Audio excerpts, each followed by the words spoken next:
General Alexander A. Vandegrift, when plans suddenly change for the worst. In 1962, General Alexander A. Vandegrift, who commanded the 1st Marine Division during the Battle of Guadalcanal, was interviewed by writer-historian Robert A. Aspey.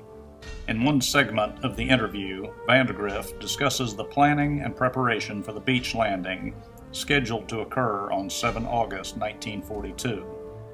The invasion, codenamed Watchtower, had several complications that threatened success. First, it was rushed. General Vandegrift had not received the warning order for the Guadalcanal landing until 26 June.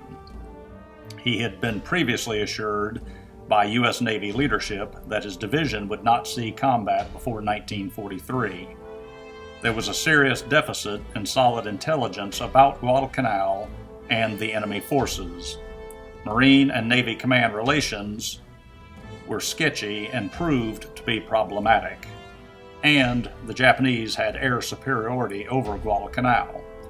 In this clip, Vandegrift receives more bad news delivered only 2 weeks before the landing.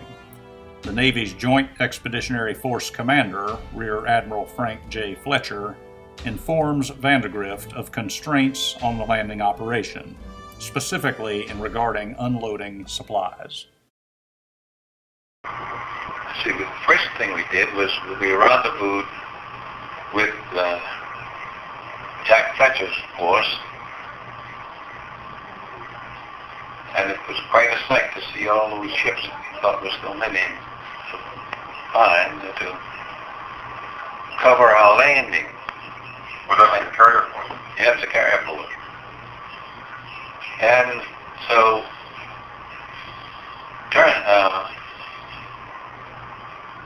Fletcher sent a signal for Trevor and I to operating force to come aboard his carrier for conference. And so we got off of Macaulay into the destroyer and proceeded to the area of the flagship, and it was the roughest darn sea that you have ever seen in your life. We couldn't come alongside. We got in a small boat, and we had a time with that. And Admiral McCain, being the senior one aboard our destroyer, he had the South Pacific Air. Yes, sir.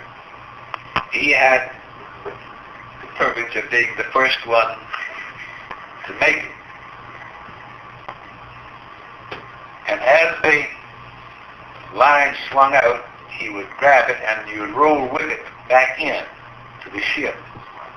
And just as he rolled into the ship, someone opened a chute and he was deluged with milk. With what, sir? Milk. He was the maddest little admiral I ever saw. But he took it very well. We finally all got aboard, and we had this conference, and the scheme was laid out. And at that time, Fletcher announced that he would have to leave.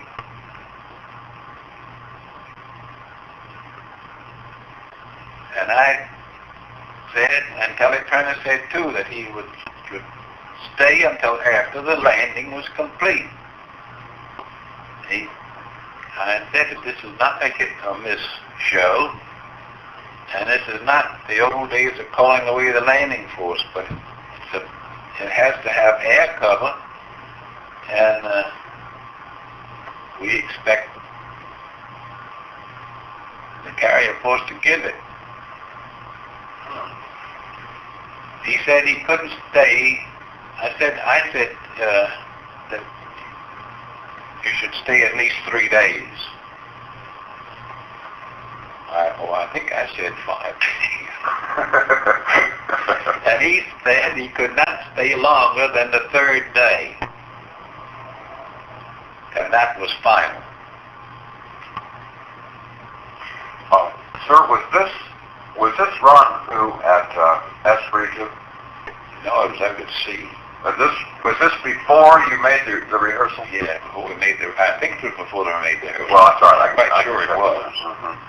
Just playing out in the middle of the ocean? Yeah, in the middle of the ocean, because they had some ship's gun firing in the rehearsal, don't you see, no? On the covering board. And besides, he wouldn't have brought his carriers in there anyway. Yeah. So then, he at first just wanted to shove off entirely. Well, he wanted to shove off right after the lane. Mm-hmm. And he damn near did, too. You now have a question in your own mind after this conference. In other words, about his attitude. Well, I did, because I thought it was entirely wrong, and I still think so. He had fueled, or some of his vessels had fueled, I know, in the Fiji. And I couldn't, when we got word that he was leaving because he had to refuel, I couldn't see how they had to refuel in that short length of time. The 3-day restriction on unloading a division's worth of supplies was a severe problem. If enemy aircraft had succeeded in destroying the few supplies Marines and sailors hurriedly stacked on the beach, the campaign most likely would have failed. It is little wonder that a Marine historian wrote about the Guadalcanal operation. Seldom has an operation been under more disadvantageous circumstances. Yet the Marines of the 1st Marine Division, supported by Marine air squadrons, held on, and eventually the tide was turned against the Japanese.